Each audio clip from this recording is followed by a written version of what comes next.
ವಿಧಾನ ಪರಿಷತ್ನ 7 ಸ್ಥಾನಗಳಿಗೆ ಎಲೆಕ್ಷನ್ ವಿಚಾರಕ್ಕೆ ಸಂಬಂಧಪಟ್ಟಂತೆ ಗೆಲುವಿಗೋಸ್ಕರ ಕಾಂಗ್ರೆಸ್ ರಣತಂತ್ರವನ್ನು ರೂಪಿಸ್ತಾ ಇದೆ. ಎಲ್ಲ ತನ್ನ 5 ಅಭ್ಯರ್ಥಿಗಳನ್ನು ಗೆಲ್ಲಿಸಿಕೊಂಡು ಬರಲಿಕ್ಕೆ ಕಾಂಗ್ರೆಸ್ ಇನ್ನಿಲ್ಲದಂತೆ ಪ್ರಯತ್ನಗಳನ್ನು ಮುಂದುವರಿಸಿದೆ. ಹೀಗಾಗಿಯೇ ತಮ್ಮ ಪಕ್ಷದ ಶಾಸಕರನ್ನ ಹಿಡಿದಿಟ್ಟುಕೊಳ್ಳುವ ಪ್ರಯತ್ನದಲ್ಲಿ ಕಾಂಗ್ರೆಸ್ ನಾಯಕರಿದ್ದಾರೆ. ಇನ್ನೇನು ಕೆಲವೇ ಕ್ಷಣಗಳಲ್ಲಿ ಕಾಂಗ್ರೆಸ್ ಶಾಸಕರನ್ನ ಬಿಡದಿಯ ರೆಸಾರ್ಟ್ಗೆ ಶಿಫ್ಟ್ ಮಾಡಲಿದ್ದಾರೆ. ಕೆಲವೇ ಹೊತ್ತಲ್ಲಿ ಕೈ ಶಾಸಕರು ಬಿಡದಿಯ ರೆಸಾರ್ಟ್ಗೆ ಶಿಫ್ಟ್ ಆಗ್ತಾರೆ. ವಂಡರ್ಲಾ ರೆಸಾರ್ಟ್ನಲ್ಲಿ ಈಗಾಗಲೇ 138 ರೂಮ್ಗಳು ಸಹ ಬುಕ್ ಆಗಿದೆ. ಒಬ್ಬೊಬ್ಬ ಶಾಸಕನಿಗೆ ಒಂದೊಂದು ರೂಮ್. ರೆಸಾರ್ಟ್ನ ಸುತ್ತಮುತ್ತ ಪೊಲೀಸ್ ಸರ್ಪಗಾವಲನ್ನು ಸಹ ಹಾಕಲಾಗಿದೆ. ಈಗ ರೆಸಾರ್ಟ್ ಪಾಲಿಟಿಕ್ಸ್ ಇನ್ನೊಂದ್ಸಲ ರಾಜ್ಯದಲ್ಲಿ ಸೌಂಡ್ ಮಾಡ್ತಾ ಇದೆ, ಸದ್ದು ಮಾಡ್ತಾ ಇದೆ. ಅದಕ್ಕೆ ಕಾರಣ ಪರಿಷತ್ನ 7 ಸ್ಥಾನಗಳಿಗೆ ನಡೀತಾ ಇರತಕ್ಕಂತಹ ಚುನಾವಣೆ. 5ನೇ ಅಭ್ಯರ್ಥಿಯನ್ನ ಗೆಲ್ಲಿಸೋದೇ ಈಗ ಕಾಂಗ್ರೆಸ್ಗೆ ಟೆನ್ಷನ್ ಆಗಿದೆ. ಲೆಕ್ಕಾಚಾರದ ಪ್ರಕಾರ ಕಾಂಗ್ರೆಸ್ನ 4 ಬಹಳ ನಿರಾಯಾಸದಿಂದ ಗೆಲುವನ್ನ ದಾಖಲು ಮಾಡ್ತಾರೆ. ಆದರೆ ಕಾಂಗ್ರೆಸ್ನ 5ನೇ ಅಭ್ಯರ್ಥಿಯ ವಿನಯ್ ಕಾರ್ತಿಕ್ ಅವರ ಗೆಲುವಿಗೆ 3 ಮತಗಳ ಕೊರತೆ ಎದುರಾಗುತ್ತೆ. ವಿನಯ್ ಕಾರ್ತಿಕ್ ಗೆಲುವಿಗೆ 29 ಮತಗಳು ಬೇಕು. 4 ಅಭ್ಯರ್ಥಿಗಳಿಗೆ ಮತ ಚಲಾಯಿಸಿದ್ರೆ 5ನೇ ಅಭ್ಯರ್ಥಿಗೆ ಮತ ಕೊರತೆ ಆಗುತ್ತೆ. ಸದ್ಯ ಕಾಂಗ್ರೆಸ್ 5ನೇ ಅಭ್ಯರ್ಥಿಯ ಬಳಿ 26 ಮತಗಳು ಉಳ್ಕೊಂಡಿದ್ದಾವೆ. 28 ಮತಗಳು ಬೇಕಾಗುತ್ತೆ. ಸೊ ಗೆಲ್ಲೋದಿಕ್ಕೆ 28 ಮತಗಳು ಬೇಕು ವೀಕ್ಷಕರೇ. ಆದರೆ ಕಾಂಗ್ರೆಸ್ ಏನ್ ಮಾಡ್ತಾ ಇದೆ ಅಂದ್ರೆ ಒಂದೊಂದು ಹೆಚ್ಚುವರಿಯಾಗಿ ಮತಗಳನ್ನು ಹಾಕಿಸ್ತಾ ಇದೆ. 29 29 29 29 ಅಂತ ಹಾಕಿಸ್ಕೊಂಡು ಬರ್ತಾ ಇದ್ದಾರೆ. ಯಾಕೆ ಅಂದ್ರೆ ಒಂದು ವೇಳೆ ಏನಾದರೂ ಅಡ್ಡ ಮತದಾನ ಆಗಿಬಿಡುತ್ತೇನೋ ಅನ್ನುವ ಆತಂಕ. ನೋಡಿ, ಇದು ಸೀಕ್ರೆಟ್ ವೋಟಿಂಗ್ ಇರ್ತಕ್ಕಂಥದ್ದು, ಗೌಪ್ಯ ಮತದಾನ ಆಗಿರುವಂತಹ ಹಿನ್ನೆಲೆಯಲ್ಲಿ ಇವ್ರು ಏನ್ ಮಾಡ್ತಿದ್ದಾರೆ ಅಂದ್ರೆ ಒಂದು ಮತವನ್ನೇ ಎಕ್ಸ್ಟ್ರಾ ಹಾಕಿಸ್ಕೊತಾ ಇದ್ದಾರೆ. ಹಾಗಾಗಿ 3 ಮತಗಳ ಕೊರತೆ ಉಂಟಾಗ್ತಾ ಇದೆ. ಸಂಖ್ಯಾಬಲ ಇಲ್ಲದಿದ್ರೂ ಜೆಡಿಎಸ್ ಅಭ್ಯರ್ಥಿ ಕಣದಲ್ಲಿದ್ದಾರೆ. NDA ಅಭ್ಯರ್ಥಿ ಗೋವಿಂದ ರಾಜುಗೂ ಎಗೇನ್ 3 ಮತಗಳ ಕೊರತೆ ಇದೆ. ಪರಿಷತ್ ಫೈಟ್ನಲ್ಲಿ ಈ ಕುದುರೆ ವ್ಯಾಪಾರದ ಸಂಖ್ಯೆ ಹೆಚ್ಚಾಗ್ತಾ ಇದೆ.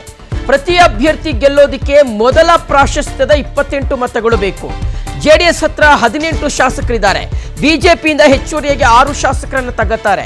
ಜನಾರ್ದನ್ ರೆಡ್ಡಿ, ಯತ್ನಾಳ್ 2 ಮತಗಳು ಜೆಡಿಎಸ್ಗೆ ಬೆಂಬಲ ನೀಡುವಂತಹ ಸಾಧ್ಯತೆ ಇದೆ. ಆಗ NDA ಬಳಿ ಒಟ್ಟು 26 ಮತಗಳು ಬರ್ತದೆ.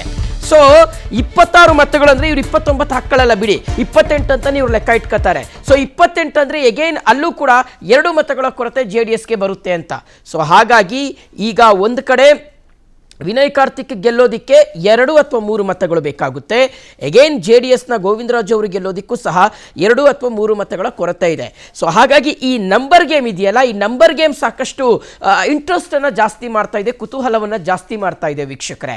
ಒಂದು ಕಡೆ ಎಸ್ ಅಫ್ಕೋರ್ಸ್ ಈಗ ಶಾಸಕರುಗಳಿಗೆ ಸಿಕ್ಕಾಪಟ್ಟೆ ಡಿಮ್ಯಾಂಡ್ ಬಂದ್ಬಿಟ್ಟಿದೆ. ಇಷ್ಟು ದಿನಗಳ ಕಾಲ ಅವರವರ ಪಕ್ಷದ ಶಾಸಕರನ್ನ ವಿಚಾರಿಸಿದ್ರು ಇಲ್ವೋ, ಏನು ನಿಮ್ಮ ಕುಂದು ಕೊರತೆಗಳು, ನಿಮ್ಮ ಸಮಸ್ಯೆಗಳೇನು, ಹೆಂಗಿದಿರಿ, ಊಟ ಮಾಡಿದ್ರ, ಟೀ ಕುಡಿದ್ರ ಅಂತ ಕೇಳೋರು ಇದ್ರೋ ಇಲ್ಲೋ ಗೊತ್ತಿಲ್ಲ. ಆದರೆ ಈಗಂತೂ ಒಂದಂತೂ ಸ್ಪಷ್ಟವಾಗಿ ಗೋಚರಿಸ್ತಾ ಇರ್ತಕ್ಕಂಥದ್ದು ಏನು ಅಂದರೆ ಪ್ರತಿಯೊಬ್ಬ ಶಾಸಕನ ವಿಚಾರವೂ ಸಹ ಬಹಳ ಇಂಪಾರ್ಟೆಂಟ್ ಆಗುತ್ತೆ. ಸೊ ಹಾಗಾಗಿ ಕಾಂಗ್ರೆಸ್ ತನ್ನ ಎಲ್ಲ 138 ಶಾಸಕರನ್ನು ಸಹ ರೆಸಾರ್ಟ್ಗೆ, ಬಿಡದಿಯ ರೆಸಾರ್ಟ್ಗೆ ಶಿಫ್ಟ್, ವಂಡರ್ಲಾ ರೆಸಾರ್ಟ್ಗೆ ಶಿಫ್ಟ್ ಮಾಡುತ್ತೆ ಇನ್ನೇನು ಕೆಲವೇ ಕ್ಷಣಗಳಲ್ಲಿ. ಯಾಕೆಂದರೆ ಯಾವುದೇ ಆಮಿಷಗಳನ್ನು ಒಡ್ಡಬಾರದು, ಬೇರೆ ಪಕ್ಷಗಳಿಂದ ಯಾವುದೇ ರೀತಿಗೆ ಕುದುರೆ ವ್ಯಾಪಾರ ಆಗಬಾರದು ಅನ್ನೋದರ ಲೆಕ್ಕಾಚಾರದಲ್ಲಿ ಈ ಒಂದು ಪ್ರಯತ್ನಗಳನ್ನು ಕಾಂಗ್ರೆಸ್ ಮುಂದುವರಿಸಿದೆ. ಓಕೆ, ಡೀಟೇಲ್ಸ್ ಕೊಡ್ತಾರೆ ನಮ್ಮ ಪ್ರತಿನಿಧಿ ರಂಜನ್. ಈಗ ಬಿಡದಿಯ ರೆಸಾರ್ಟ್ನಿಂದ ಲೈವ್ ಅಲ್ಲಿ ಕನೆಕ್ಟ್ ಆಗ್ತಾ ಇರ್ತಕ್ಕಂಥದ್ದು ವಂಡರ್ಲಾ ರೆಸಾರ್ಟ್ ಸ್ಪಾಟ್ ಅಲ್ಲಿ ಇದ್ದಾರೆ. ರಂಜನ್, ಎಷ್ಟೊತ್ತಿಗೆ ಬರ್ತಾರೆ ಎಲ್ಲ ಶಾಸಕರು, ಯಾವ ರೀತಿಯಂತ ಸಿದ್ಧತೆಗಳನ್ನು ಮಾಡಿಕೊಳ್ಳಲಾಗಿದೆ, ಎಷ್ಟು ರೂಮ್ಗಳು ಬುಕ್ ಆಗಿದೆ, ಡೀಟೇಲ್ಸ್ ಕೊಡೋದಾದ್ರೆ ರಂಜನ್.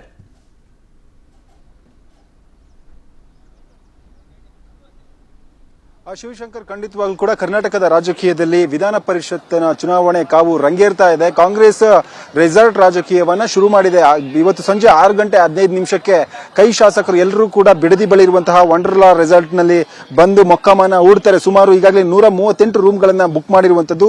ಸಿಎಂ DK ನೇತೃತ್ವದಲ್ಲಿ ಮೊದಲ CLP ಸಭೆಗೆ ಕೌಂಟ್ ಡೌನ್ ಶುರುವಾಗಿದೆ. ಈಗಾಗಲೇ ದೃಶ್ಯದಲ್ಲಿ ಗಮನಿಸ್ತಿದ್ರಲ್ಲ, ಇದು ವಂಡರ್ಲಾ ರೆಸಾರ್ಟ್ ಇದು. ಅದೇ ರೀತಿಯಾಗಿ ಕಾಂಗ್ರೆಸ್ ನಾಯಕರನ್ನ ಜೊತೆಗೆ ಕಾಂಗ್ರೆಸ್ ಪಕ್ಷದ ಹಿರಿಯ ನಾಯಕರನ್ನ ಭರ್ಜರಿಯಾಗಿ ಈ ಒಂದು ಬಿಡದಿಯ ವಂಡರ್ಲಾ ರಿಸಲ್ಟ್ಗೆ ಸ್ವಾಗತ ಮಾಡೋಕೆ ಈಗಾಗಲೇ ಭರಪೂರ ತಯಾರಿ ಆಗ್ತಿರುವಂತದ್ದು. ಒಂದ್ ಕಡೆಯಿಂದಾಗಿ ಫ್ಲೆಕ್ಸ್ ಬ್ಯಾನರ್ ಗಳನ್ನ ಹಾಕಿ ಇಲ್ಲಿ ತಯಾರಿಯನ್ನ ಮಾಡ್ಕೊಳ್ತಿದ್ದಾರೆ. ದೃಶ್ಯದಲ್ಲಿ ಗಮನಿಸ್ತಾ ಇರಬಹುದು, ವಂಡರ್ಲಾ ರಿಸಲ್ಟ್ ನ ಮುಂಭಾಗದಲ್ಲಿ ನಾಯಕರಿಗೆ ಸ್ವಾಗತವನ್ನ ಕೋರುವಂತಹ ಫ್ಲೆಕ್ಸ್ ಮತ್ತು ಬ್ಯಾನರ್ ಗಳನ್ನ ಅಳವಡಿಕೆ ಮಾಡೋಕೆ ಈಗಾಗಲೇ ಸಿದ್ಧತೆಯನ್ನ ಮಾಡ್ಕೊಂಡಿರುವಂತದ್ದು. ವಂಡರ್ಲಾ ರಿಸಲ್ಟ್ ನ ರಸ್ತೆಯ ತುಂಬೆಲ್ಲ ಕಾಂಗ್ರೆಸ್ ಪಕ್ಷದ ಬಾವುಟವು ಕೂಡ ರಾರಾಜಿಸ್ತಾ ಇರುವಂತದ್ದು. ಒಳಭಾಗದಲ್ಲಿ ಕಾಂಗ್ರೆಸ್ ಪಕ್ಷದ ಬಾವುಟ ರಾರಾಜಿಸಿದ್ರೆ, ಒಂದ್ ಕಡೆಯಿಂದಾಗಿ ಹಿರಿಯ ನಾಯಕರಿಗೆ ಸಿಎಂ ಡಿಕೆಶಿ ಸೇರಿದಂತೆ ಸಿದ್ದರಾಮಯ್ಯ ಇರಬಹುದು, ಕಾಂಗ್ರೆಸ್ನ ಹಿರಿಯ ಸುರ್ಜೇವಾಲಾ ಇರಬಹುದು, ಈ ಒಂದು ನಾಯಕರಿಗೆ ಸ್ವಾಗತವನ್ನ ಕೋರುವಂತಹ ಫ್ಲೆಕ್ಸ್ ಬ್ಯಾನರ್ ಗಳನ್ನ ಅಳವಡಿಕೆ ಮಾಡಿರುವಂತದ್ದು. ಈಗಾಗಲೇ 2 ಎಂಟ್ರಿಗಳಲ್ಲಿ, ಈ ಒಂದು ರೆಸಾರ್ಟ್ ನ 2 ಎಂಟ್ರಿಗಳಲ್ಲಿ ಪ್ರತ್ಯೇಕವಾಗಿ ಶಾಸಕರಿಗೆ ಒಂದು ಎಂಟ್ರಿ ಹಾಗೂ ಸಚಿವರು ಮತ್ತು ಮಿನಿಸ್ಟರ್ ಮತ್ತು ಸಿಎಂಗೆ ಒಂದು ಎಂಟ್ರಿಯನ್ನ ನಿಗದಿಪಡಿಸಲಾಗಿರುವಂತದ್ದು. ಇದು ವಂಡರ್ಲಾ ರೆಸಾರ್ಟ್ ನ ಮುಖ್ಯ ದ್ವಾರ. ಈಗ ನಾನು ಇಷ್ಟೊತ್ತು ತೋರಿಸಿರುವಂತ ವಂಡರ್ಲಾ ರೆಸಾರ್ಟ್ ನ ಮುಖ್ಯ ದ್ವಾರ. ಆ ಭಾಗದಲ್ಲಿ ನೇರವಾಗಿ ಏನು ಪೊಲೀಸ್ ಜೀಪ್ ನಿಂತ್ಕೊಂಡಿದೆಯಲ್ಲ, ಪೊಲೀಸ್ ವೆಹಿಕಲ್ ನಿಂತ್ಕೊಂಡಿದೆಯಲ್ಲ, ಆ ಭಾಗದಲ್ಲಿ ನೇರವಾಗಿ ಸಚಿವರು ಮತ್ತು ಸಿಎಂನವರು ಈ ಒಂದು ವಂಡರ್ಲಾ ರೆಸಾರ್ಟ್ಗೆ ಎಂಟ್ರಿಯನ್ನ ಕೊಡ್ತಾರೆ. ಈ ಭಾಗದಲ್ಲಿ ಶಾಸಕರಿಗೆ ಎಂಟ್ರಿಯನ್ನ ಕೊಡ್ತಿರುವಂತದ್ದು. ಪ್ರತ್ಯೇಕವಾಗಿ ಎಲ್ಲ ಒಂದು ಶಾಸಕರನ್ನ ಮಾನಿಟರ್ ಮಾಡಕ್ಕೆ ಪೊಲೀಸರಿಗೂ ಕೂಡ ಸೂಚನೆಯನ್ನು ಕೊಟ್ಟಿರುವಂತದ್ದು. ಈಗಾಗಲೇ ಪೊಲೀಸರು ಅಗತ್ಯ ಬಂದೋಬಸ್ತ್ ನ ಕೆಲಸವನ್ನ ಕೂಡ ಮಾಡಿದ್ದಾರೆ. ಒಂದ್ ಕಡೆಯಿಂದಾಗಿ ರಾಜಕೀಯ ಲೆಕ್ಕಾಚಾರ ಹೆಚ್ಚಾಗ್ತಿರುವಂತದ್ದು. ಕಾಂಗ್ರೆಸ್ನಲ್ಲಿ ಕೈ ಶಾಸಕರು 138 ಬುಕ್ಗಳನ್ನ ರೂಮ್ ಮಾಡಿಬಿಟ್ಟು ಎಲ್ಲಾ ಕೈ ಶಾಸಕರನ್ನ ವಿಧಾನ ಪರಿಷತ್ ಚುನಾವಣೆ ನಡೆಯುವವರೆಗೂ ಕೂಡ ಅವರನ್ನ ಈ ಒಂದು ರೆಸಾರ್ಟ್ ನಲ್ಲೇ ಇರಿಸಿ ಒಂದು ಹಂತದ ಭದ್ರಕೋಟೆಯನ್ನ ಸಿದ್ಧಪಡಿಸೋಕೆ ಕಾಂಗ್ರೆಸ್ ಪ್ಲಾನ್ ಅನ್ನ ಮಾಡ್ಕೊಂಡಿದೆ. ಈಗಾಗಲೇ ಇವತ್ತು ಸಿಎಂ ಡಿ.ಕೆ. ಶಿವಕುಮಾರ್ ಅವರ ನೇತೃತ್ವದಲ್ಲಿ ಸಭೆಯನ್ನ ಮಾಡ್ತಿರುವಂತದ್ದು. ಈಗ ನಾನು ಒಳಭಾಗದಲ್ಲಿ, ಅಂದ್ರೆ ರೆಸಾರ್ಟ್ ನ ಒಳಭಾಗದಲ್ಲಿ ಎಲ್ಲಿ ಸಭೆ ನಡೆಯುತ್ತೆ, ಜೊತೆಗೆ ಯಾವ ಒಂದು ರೆಸಾರ್ಟ್ ನಲ್ಲಿ ಎಲ್ಲಾ ಶಾಸಕರಿಗೆ ರೂಮ್ ಬುಕ್ ಆಗಿದೆ ಅನ್ನೋದನ್ನ ನಾನು ನಿಮಗೆ ದೃಶ್ಯ ಸಮೇತ ಎಕ್ಸ್ಪ್ಲೇನ್ ಮಾಡ್ತಾ ಹೋಗ್ತೀನಿ. ಈಗಾಗಲೇ ಈ ಒಂದು ಬಂದೋಬಸ್ತ್ಗಾಗಿ ಸುಮಾರು 500ಕ್ಕೂ ಅಧಿಕ ಪೊಲೀಸರ ನಿಯೋಜನೆ ಆಗಿದೆ. ಕೆಎಸ್ಆರ್ಪಿ ತುಕಡಿ ಇರಬಹುದು, ಅಗ್ನಿಶಾಮಕ ದಳದ ಸಿಬ್ಬಂದಿಗಳಿರ್ಬೋದು, ಡಾಗ್ ಸ್ಕ್ವಾಡ್ ಕೂಡ ಬರ್ತಿರುವಂತದ್ದು ನೋಡ್ತಿರ್ಬೋದು ದೃಶ್ಯದಲ್ಲಿ. ಎಲ್ಲವೂ ಅಂದ್ರೆ ಒಳಭಾಗದಲ್ಲಿ, ಹೋಟೆಲ್ನ ಒಳಭಾಗದಲ್ಲಿ ಭದ್ರತಾ ತಪಾಸಣೆಗಾಗಿ ವಿಶೇಷ ತಂಡಗಳನ್ನ ಕೂಡ ರಚನೆ ಮಾಡಿರುವಂತದ್ದು. ಈಗಾಗಲೇ ಏನು 7ನೇ ಸ್ಥಾನಕ್ಕೆ ಕಾಂಗ್ರೆಸ್ ಮತ್ತೆ ಜೆಡಿಎಸ್ ಜಿದ್ದಾಜಿದ್ದಿನ ಫೈಟ್ ಮಾಡ್ತಿದೆಯಲ್ಲ, ಆ ಸಂಖ್ಯಾಬಲ ಇಲ್ದಿದ್ರು ಕೂಡ ಜೆಡಿಎಸ್ ಅಭ್ಯರ್ಥಿ ಕಣಕ್ಕೆ ಇಳಿದಿದ್ದಾರೆ. ಈ ಹಿನ್ನೆಲೆಯಲ್ಲಿ ಕಾಂಗ್ರೆಸ್ನ ಲೆಕ್ಕಾಚಾರದ ಪ್ರಕಾರ ಸುಮಾರು 4 ಗೆಲುವು ಬಹುತೇಕ ಫಿಕ್ಸ್ ಆಗಿದೆ. ಆದರೆ ಕಾಂಗ್ರೆಸ್ನ 5ನೇ ಅಭ್ಯರ್ಥಿಯಾಗಿ ವಿನಯ್ ಕಾರ್ತಿಕ್ ಕಣಕ್ಕೆ ಬಂದಿರುವಂತದ್ದು. ಹಿನ್ನೆಲೆಯಲ್ಲಿ 5ನೇ ಅಭ್ಯರ್ಥಿಗೆ 3 ಮತಗಳ ಕೊರತೆ ಆಗುತ್ತೆ. ವಿನಯ್ ಕಾರ್ತಿಕ್ ಗೆಲುವಿಗೆ ಸುಮಾರು 29 ಮತಗಳು ಬೇಕಾಗುತ್ತೆ, ಅದರಲ್ಲಿ 3 ಮತಗಳ ಕೊರತೆ ಆಗುತ್ತೆ. ಈ ಹಿನ್ನೆಲೆಯಲ್ಲಿ ಕಾಂಗ್ರೆಸ್ನಲ್ಲಿ ಭದ್ರಕೋಟೆಯನ್ನ ಮಾಡಿರುವಂತ. ಒಂದ್ ಕಡೆಯಿಂದಾಗಿ ಕಾಂಗ್ರೆಸ್ನಿಂದ ಅಂದ್ರೆ ಡಿ.ಕೆ. ಶಿವಕುಮಾರ್ ಅವರು ಬಿಜೆಪಿಯಿಂದ ಶಾಸಕರನ್ನ ಸೆಳೆಯುವಂತ ಯೋಜನೆಯಲ್ಲಿ ಕೂಡ ಇರುವಂತದ್ದು. ಕಾಂಗ್ರೆಸ್ನ 5 ಜನರನ್ನ ಗೆಲ್ಲಿಸೋಕೆ ಕನಿಷ್ಠ 140 ಮತಗಳ ಅವಶ್ಯಕತೆ ಇದೆ. ಈ ಹಿನ್ನೆಲೆಯಲ್ಲಿ ಹಾಲಿ ಇರುವಂತದ್ದು 135. 2 ಪಕ್ಷೇತರರಿದ್ದರೆ ಒಬ್ಬರು ಸರ್ವೋದಯ ಪಕ್ಷದ ಬೆಂಬಲ ಸಾಧ್ಯತೆ ಇರುವಂತಹ ಹಿನ್ನೆಲೆಯಲ್ಲಿ ಒಂದು ಹಲವು ಲೆಕ್ಕಾಚಾರದ ಅಡಿಯಲ್ಲಿ ಈ ಒಂದು ಸಿಪಿ ಸಭೆ ಏನಿದೆ ಬಹಳಷ್ಟು ಮುಖ್ಯತ್ವವನ್ನ ಪಡ್ಕೊಳ್ಳುತ್ತೆ. ಈ ಕಡೆಯಿಂದಾಗಿ NDA ಅಭ್ಯರ್ಥಿಯಾಗಿ ಗೋವಿಂದರಾಜ್ಗೂ 3 ಮತಗಳ ಕೊರತೆ ಇದೆ. ಈ ಕಡೆಯಿಂದ ಕಾಂಗ್ರೆಸ್ನ 5ನೇ ಅಭ್ಯರ್ಥಿಯಾಗಿ ಉಳಿದಂತಹ ವಿನಯ್ ಕಾರ್ತಿಕ್ ಅವರಿಗೂ ಕೂಡ ಸುಮಾರು 3 ಮತಗಳ ಕೊರತೆ ಇದೆ. ಈ ಮತಗಳ ಕೊರತೆಯನ್ನು ನಿಭಾಯಿಸಬೇಕಲ್ಲ, ಈ ಒಂದು ರಾಜಕೀಯ ಸಮೀಕರಣದ ನಿಟ್ಟಿನಲ್ಲಿ ಕಾಂಗ್ರೆಸ್ ಬಹಳಷ್ಟು ಪ್ಲಾನ್ ಅನ್ನ ಮಾಡ್ಕೊಳ್ತಾ ಇದೆ. ಜೂನ್ 18ನೇ ತಾರೀಕು ನಡೆಯುವಂತಹ ವಿಧಾನ ಪರಿಷತ್ ಚುನಾವಣೆಗೆ ನೇರವಾಗಿ ಇಲ್ಲಿಯ ಶಾಸಕರನ್ನ ಬಸ್ನ ಮುಖಾಂತರ ಇಲ್ಲಿಂದ ಅವರನ್ನ ಕೂರಿಸಿಕೊಂಡು ಹೋಗಿ ನೇರವಾಗಿ ವಿಧಾನ ಪರಿಷತ್ ಚುನಾವಣೆಯಲ್ಲಿ ಭಾಗವಹಿಸುವಂತೆ ಮಾಡೋಕೆ ಸಪರೇಟ್ ಆಗಿ ತಂಡವನ್ನ ಕೂಡ ರಚನೆ ಮಾಡಿರುವಂತದ್ದು. ಇದರ ಮುಖ್ಯತ್ವ ಮತ್ತು ನೇತೃತ್ವವನ್ನ ಪಕ್ಷದ ಹಿರಿಯ ನಾಯಕರು ವಹಿಸಿಕೊಂಡಿದ್ದಾರೆ. ಇದರಲ್ಲಿ ಪ್ರಮುಖವಾಗಿ ಸುರ್ಜೇವಾಲಾ ಕೂಡ ಬರ್ತಾರೆ, ಮಾಜಿ ಸಿಎಂ ಸಿದ್ದರಾಮಯ್ಯ ಅವರು ಕೂಡ ಬರ್ತಾರೆ, ಸಿಎಂ ಡಿ.ಕೆ. ಶಿವಕುಮಾರ್ ಅವರು ಕೂಡ ಇರ್ತಾರೆ, ಹರಿಪ್ರಸಾದ್ ಸೇರಿದಂತೆ ಪ್ರಮುಖ ಕಾಂಗ್ರೆಸ್ನ ರಾಜ್ಯದ ರೂವಾರಿ ನಾಯಕರು ಕೂಡ ಈ ಒಂದು ಸಭೆಯಲ್ಲಿ ಭಾಗಿಯಾಗಿ ಎಲ್ಲಾ ಶಾಸಕರ ಜೊತೆ ಒಂದು ನಿಕಟ ಸಂಬಂಧ ಜೊತೆಗೆ ಸಂಪರ್ಕವನ್ನ ಕೂಡ ಇರುವಂತೆ ನೋಡಿಕೊಳ್ಳುವ ಕೆಲಸವನ್ನ ಇಲ್ಲಿ ರೆಸಾರ್ಟ್ ನಲ್ಲಿ ಮಾಡಲಾಗ್ತಿದೆ. ಇವತ್ತು ಸಂಜೆ ಸುಮಾರು 6:15 ಇಲ್ಲಿಗೆ ಶಾಸಕರು ಬರ್ತಾರೆ. ಈಗಾಗಲೇ 138, ಈಗಿರುವ ಮಾಹಿತಿ ಪ್ರಕಾರ ಸುಮಾರು 138 ರೂಮ್ ಗಳನ್ನ ಬುಕ್ ಮಾಡಲಾಗಿದೆ. ಸುಮಾರು 150 ಶಾಸಕರು ಇಲ್ಲಿ ಬರ್ತಾರೆ ಅನ್ನುವಂತ ಮಾಹಿತಿ ಇದೆ.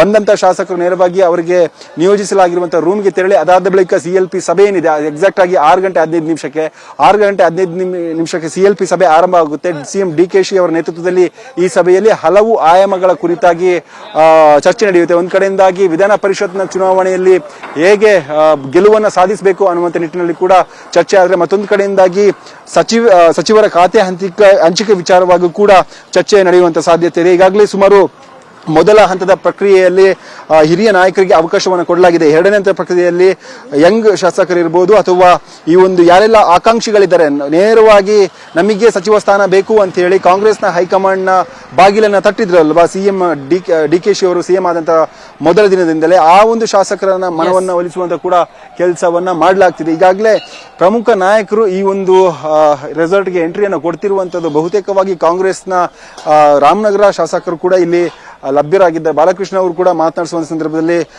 ನಮ್ಮ ಒಂದು ಕಾಂಗ್ರೆಸ್ನ ಲೆಕ್ಕಾಚಾರ ಏನಿದೆ, ನಮ್ಮ ಕಾಂಗ್ರೆಸ್ ಲೆಕ್ಕ ಭದ್ರವಾಗಿದೆ, ಯಾವುದೇ ಒಂದು ಮತಗಳ ಕೊರತೆ ಆಗೋದಿಲ್ಲ, ಜೊತೆಗೆ ಪಕ್ಷಪಾತ ಕೂಡ ಮಾಡೋದಿಲ್ಲ ಅನ್ನುವಂತಹ ಒಂದು ರೀತಿಯಲ್ಲಿ ಕಾನ್ಫಿಡೆಂಟ್ ಅನ್ನ ತೋರಿಸಿದ್ದಾರೆ. ಆದ್ರೆ ಇವತ್ತು ಸಂಜೆ ಬಳಿಕ ಎಲ್ಲ ಅಂದ್ರೆ ಈ ಒಂದು ರೆಸಾರ್ಟ್ಗೆ ಶಾಸಕರು ಬರಬೇಕು, ಬಂದಂತ ಸಂದರ್ಭದಲ್ಲಿ ಹಾಜರಾತಿ ಚೆಕ್ ಮಾಡಬೇಕು. ಆ ಒಂದು ಸಂದರ್ಭದಲ್ಲಿ ಅಸಲಿ ಚಿತ್ರಣ, ಅಸಲಿ ಲೆಕ್ಕಾಚಾರ ಗೊತ್ತಾಗ್ತಾ ಹೋಗುತ್ತೆ. ಓಕೆ ರಂಜನ್, ಥ್ಯಾಂಕ್ ಯು ತಮ್ಮೆಲ್ಲ ಡೀಟೇಲ್ಸ್ಗಾಗಿ.